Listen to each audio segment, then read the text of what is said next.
अगर बेटी से कभी हम सफर चुनने में गलती हो जाती है तो ना ही ये समाज माफ करता है और ना ही घर वाले। वही अगर घर वाले के चुनाव में हम सफर गलत निकल जाता है तो ये कहकर टाल दिया जाता है कि इसका नसीब ही खराब था। ऐसा क्यों? जब आप लोगों ने ही चुना है तो नसीब खराब क्यों? दारू पी के मारता है, ये करता है, वो करता है, जलील करता है, आपकी बेटी को नौकर बना के रखता है, तब आप लोगों को सही लगता है। लेकिन बेटी का चुना गया हम सफर आप लोगों को भाता नहीं है। लेकिन आपके चुना गया वो दहेज वाला हम सफर सबको भाता है, समाज वालों को भी, परिवार वालों को भी, रिश्तेदार वालों को भी। ऐसा क्यों?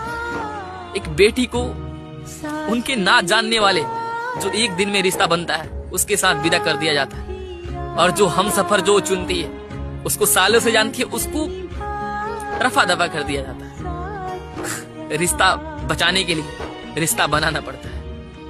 प्लीज